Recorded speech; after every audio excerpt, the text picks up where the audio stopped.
नमस्कार दोस्तों। बिहार के शिक्षा जगत में भूचाल ला देने वाला एक शख्स जिसका नाम के पाठक। के पाठक जैसे ही आए, शिक्षा विभाग की कमान संभाला और वो शिक्षा विभाग में मुख्य सचिव, अपर सचिव हैं। ये दोस्तों, इनके अंदर इतनी सारी पावर है कि स्कूल के तमाम शिक्षा संबंधित तमाम व्यवस्थाओं पर ये निगरानी रख सकते हैं और काम कर सकते हैं। चाहे वो टीचर को बर्खास्त करना है, उसकी वेतन कटवाना है, स्कूल के व्यवस्था को ठीक करना है, वो सारी चीजें इनके जिम्मेदारी में आती है। तो दोस्तों, आज जो हम आपको बात करने वाले हैं कि के पाठक जैसे ही आए, आपने देखा और पूरे गांव के गली गली में इस बात का चर्चा हुआ कि अब की करते मास्टरवा सब, अब सरकारी स्कूल के मास्टर के देखते हैं एकदम भागता है, भोरे भोरे पहुंचता है। कि गांव में जब चोरी करना होता था पहले, तो पहले एक जगह नाच प्रोग्राम करवा दिया जाता था और अलग जब नाच प्रोग्राम कहीं होता था, हो सकता था उसमें चोरबो सब संलिप्त रहता था, या कभी किसी गांव में नाच प्रोग्राम होता था और गांव के हर लोग रात में जाकर नाच देखता था, तो इधर लूटपाट होता था। तो कभी कभी ऐसी चीजें होती है दोस्तों कि हम एक तरफ बहुत ज्यादा ध्यान देने लगते हैं और दूसरी चीजें इतनी खिसक जाती है हमारे पास से, इतनी चोरी हो जाती है जिसे हम जानते भी नहीं है। तो इसी तरह का हाल कुछ वर्तमान समय में चल रहा है। मैंने योजना पर तो बात कर ही दिया था कि कैसे 5,000 रुपए जोड़ा बेंच डेस्क लग रहा है स्कूल में और 2,64,000 रुपया में एक समरसेबल बोरिंग करवाया जा रहा है, जो आपके यहाँ 1 लाख रुपया में गिर जाता। वो सब छोड़ दीजिए। आज हम बात करने वाले हैं टीचर के ऊपर कि शिक्षकों के ऊपर कैसे कार्रवाई हो रही है और शिक्षक और छात्र दोनों परेशान। नहीं जानते आप? चलिए इस वीडियो को थोड़ा सा देख लीजिए। बड़ी दिक्कत होता है सर, मुकले आते हैं, बहुत दिक्कत होता है, मुकले आते हैं। तो आपने सुना बच्चे कैसे कह रहे हैं कि बहुत परेशानी होता है। सर, हुआ यह है कि के पाठक जी हैं और ये तो अभी वर्तमान में सुनील कुमार जी शिक्षा मंत्री हैं और इधर आपके माननीय मुख्यमंत्री नीतीश कुमार जी। नीतीश कुमार जी विधानसभा के अंदर बोले थे कि भैया स्कूल की जो टाइमिंग होगी वो 10 से 4 होगी, क्योंकि के पाठक जी 9 से 5 करवा दिए थे। और 1 घंटा फिर होता है वीडियो कॉन्फ्रेंस होता है, वीसी जिसको बोलते हैं। हेडमास्टर को इन 9 से 5 के बाद 1 घंटा फिर भी रहना पड़ता है। विवाद हुआ। नीतीश जी बोले कि भाई 10 से 4 रहेगा, 2-4-10 मिनट देखा जाएगा, आगे पीछे कोई दिक्कत नहीं है। लेकिन अब के पाठक चूंकि पढ़े लिखे आदमी है, IAS ऑफिसर है, इन्होंने कहा कि ना वो सब नहीं चलेगा। मुख्यमंत्री जी की भी बात को न माने और 9 से 5 वाला शेड्यूल जारी रखा। और नियम यह है कि अगर 1 मिनट भी कोई टीचर लेट पहुंचता है और जांच में अगर पकड़ा गया तो फाइन होगी, 7 दिन के अटेंडेंस काटे जाएंगे। और दोस्तों, ये 7 दिन का अटेंडेंस कटता नहीं है, बहुत कम लोगों के कटते हैं। इसमें जुर्माना भरना पड़ता है और वो जुर्माना जाता है बीओ के जेब में। और इतनी बड़ी भ्रष्टाचार शुरू हो गई इस विभाग में कि आप उम्मीद नहीं कर सकते। खैर, 9 बजे टीचर को पहुंचना है तो टीचर पहुंचेंगे, क्यों नहीं पहुंचेंगे। लेकिन जब टीचर 9 बजे पहुंचने लगे तो टाइम 8 बजे कर दिया गया। फिर भी टीचर सब नहीं माना, टीचर सब 8 बजे पहुंचना शुरू कर दिया। अब सोचा कि अब कैसे होगा, तो अब टाइम कर दिया गया सुबह 6 बजे। तुम्हें पकड़ना है तो मकसद यह नहीं है कि पढ़ाई सही से हो, मकसद यह है कि टीचर को जलील कैसे करना है। और यह किया गया कि अब सुबह 6 बजे। कई ऐसे दुर्घटनाएं हुई है अभी शिक्षकों के साथ।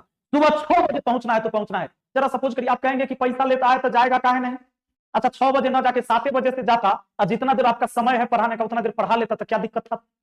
कोई दिक्कत नहीं था। आइए एक बात हम आपको बताते हैं। तो के पाठक जी तो चूंकि आप जानते हैं कि भाई सीधी सी बात है नहीं, IAS अधिकारी हैं, इन्होंने काट दिया इनकी बात को। किनके बात को? नीतीश जी के बात को भी। केंद्रीय विद्यालय में जो रूल चलता है, जो RTE यानी राइट टू एजुकेशन, ये कानून आया और ये कानून जब लागू हो गया 2010 में, 9 में आया था, 10 में लागू हो गया। लागू हुआ तो उसमें यह निर्धारित किया गया कि 1 से 5 तक के जो क्लास के बच्चे हैं, 1 से 5 तक के क्लास के बच्चे को 200 दिन साल में पढ़ाए जाएंगे, यानी टोटल 365 दिन में 200 दिन शिक्षक को पढ़ाना है और 6 to 8 वाला में 220 दिन। लेकिन अपने बिहार में 253 दिन क्लास चलती है। शिक्षकों का यही सबसे बड़ा रोना है और शिक्षक यही सबसे बड़ी जो कि विरोध कर रहे हैं, इसका रीजन यही है। अब दोस्तों, आप कहेंगे कि अच्छा सरकारी पैसा लेता या पढ़ता ही ना। आप बताइए, अगर आप मजदूरी करते हैं, अगर 8 घंटा मजदूरी करते हैं, आपसे 9 घंटा मजदूरी करवाया जाए तो क्या आप करेंगे? जैसे ही आप मान लीजिए एक मजदूर है, आप लेबर का भी काम करते हैं, लेकिन आपका मजदूरी फिक्स है कि 400 रुपया दिन भर में मिलेगा, शाम के 5 बजे तक काम करना है, 6 बजे तक करवाएगा तो आप एक्स्ट्रा इनकम मांगेंगे।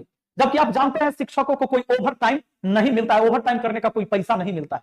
और सरकार की जितनी भी काम है, चाहे वो जनगणना करना हो, चाहे समाज में जागरूकता का कोई भी काम हो, चाहे शराबबंदी से लेकर मतलब सरकार से अपनी प्रचार प्रसार करवाना हो, या बच्चों को लेकर रोड पर खड़ा होना हो, चुनाव करवाना हो, परीक्षा करवाना हो, इन तमाम काम इसी शिक्षक से करवाया जाता है। यहां तक कि अब हालांकि उस काम के अलग उनको मिलते हैं, लेकिन अगर स्कूल में ज्यादा देर कोई पढ़ाता है तो उसके वेतन अलग से नहीं मिलते। अब आ जाइए, तो जैसे हम अपने बारे में सोचते हैं ऐसे ही हम उनके बारे में भी सोच सकते हैं, क्योंकि एक शिक्षक आपके समाज का ही है और शिक्षक वो व्यक्ति है जो आपके बच्चे के भविष्य को बनाने के लिए आया है। तो यह निश्चित है, अगर कोई व्यक्ति ईमानदारी से अपने काम को कर रहा है तो मुझे उसके साथ भी खड़ा होना चाहिए। दोस्तों, आपको बता दें कि पहले 60 दिन का छुट्टी ऐसे हो जाता था, और 52 को तो रविवार मिलता है टीचर को। 52 तो रविवार, तो ये तो ऐसे ही छुट्टी है भाई, हर रविवार तो 52, 365 दिन में 52 को छुट्टी।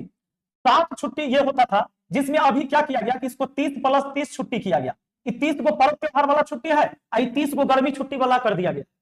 लेकिन 30 को छुट्टी जो है अब नहीं मिलता है। गर्मी छुट्टी में बच्चा नहीं आएगा, लेकिन शिक्षक को आना है, और दक्ष अभियान के तहत बच्चों को पढ़ाना है जो कमजोर बच्चे हैं। तो ये 30 दिन का छुट्टी टीचर का चला गया, तो टीचर इस वजह से नाराज हो गए।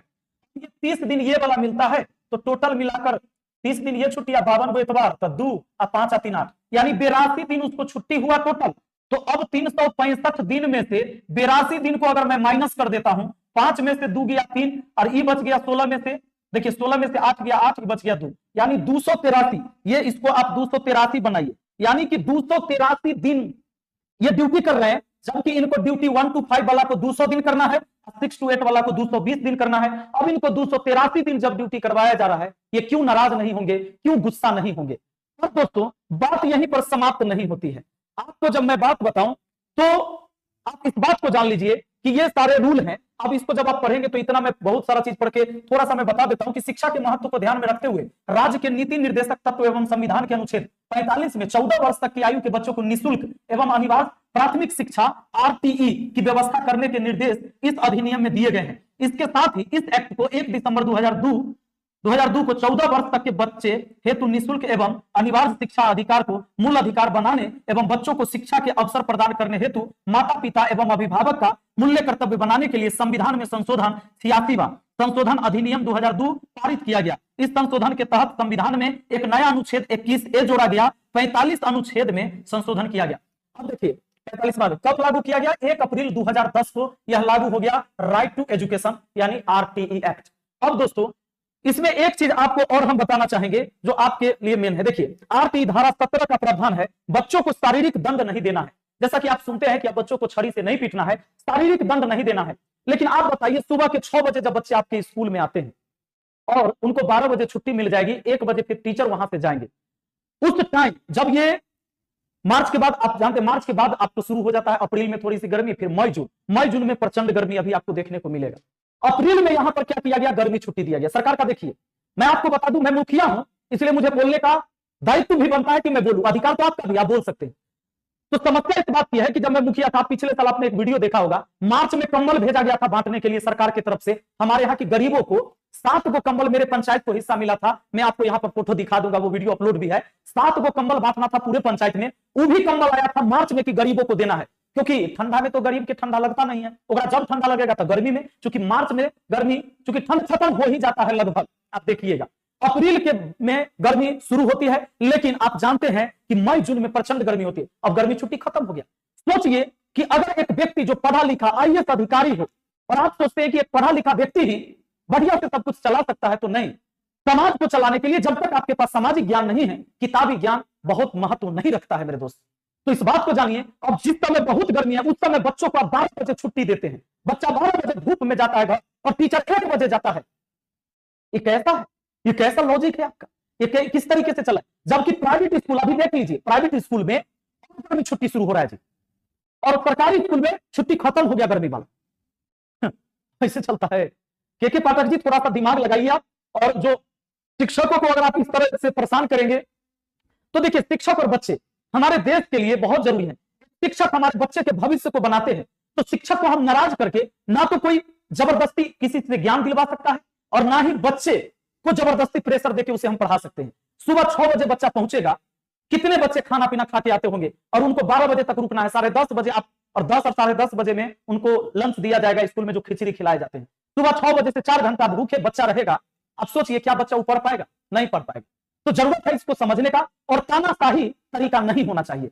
आप तो अगर पढ़े लिखे हैं, इतने योग्य व्यक्ति हैं, तो आपको तो कम से कम समझना चाहिए। यह अच्छी बात है कि आपने ये पहल किया कि बिहार के सरकारी स्कूल के व्यवस्थाओं को बदलने की जिम्मेदारी उठाई। हम लोग इस बात को सैल्यूट करते हैं। लेकिन इस तथ्य भी देखना है कि कहीं ऐसा तो नहीं कि पूरा शिक्षक समाज परेशान हो रहा है। ऐसा नहीं है कि पूरे शिक्षक में सब निकम्मे हैं। उसमें भी कुछ लोग दुनिया के किस डिपार्टमेंट में अगर पॉलिटिक्स है तो सब नेता ईमानदार नहीं होगा और सब नेता चोर नहीं होगा। पुलिस में सारा पुलिस ईमानदार नहीं हो सकता और सारा पुलिस चोर नहीं हो सकता। अगर डॉक्टर की बात करें तो सारे डॉक्टर कामचोर नहीं हो सकते और सारे डॉक्टर ईमानदार नहीं हो सकते। शिक्षक में भी वो चीजें हैं, लेकिन ईमानदार लोग अगर सच में परेशान हो रहा है तो हमारा समाज गलत दिशा में चला जाएगा। इसलिए हे प्रभु, आपसे अनुरोध है कि सिस्टम को बदलिए। कम से कम इस टाइम, अगर गर्मी का टाइम है तो 7 साढ़े 7 बजे से बच्चों को स्कूल में बुलवाइए, और अगर 8 बजे से करिएगा 2 बजे बाद जाएगा बच्चा तो की दिक्कत है? स्कूल में उतना गर्मी नहीं लगेगा जी, बच्चा पढ़ लेगा। और जो टीचर परेशान हो रहे हैं, कई सारी दुर्घटनाएं हुई है टीचर के साथ। हमारे पास बहुत सारे लोगों की फोटो वीडियो आई है कि सर तेजी से जाए के चक्कर में, चूंकि 1 मिनट लेट जाता है 7 दिन की हाजिरी काटी जाती है, और उस 7 दिन की हाजिरी बनाने के लिए बीओ को देना होता है घूस। 10,000 से लेकर 20,000 तक घूस चल रहा है। तो क्या आप करप्शन को बढ़ावा देंगे इसमें? अब शिक्षक होकर अगर घूस दे रहा है तो समाज के लिए शर्म की बात है। और आप अगर ये चीज कर भी दिए हैं तो बीओ के संपत्ति की जांच करवाइए, आपको पता चल जाएगा कि कहां से इतनी पैसा उनके पास बरस रहा है। उनके वेतन से 10 गुना पैसा दाएं बाएं से उनके पास आ रहा है। इसकी जांच होनी चाहिए। चलिए मिलते हैं फिर अगली वीडियो में। और दोस्तों, शिक्षक हमारे समाज के विधाता है, हमारे बच्चों के जीवन बनाने वाले हैं। इसलिए जब शिक्षक गलत है, हम समाज के लोग उनके खिलाफ भी होते हैं। स्कूल में जाते, मैं भी जाता हूं, लेकिन जहां शिक्षक सही है तो शिक्षक का साथ देना भी हमारा धर्म बनता है। मिलते हैं फिर अगली वीडियो में। Thank you. जय हिंद, जय भारत।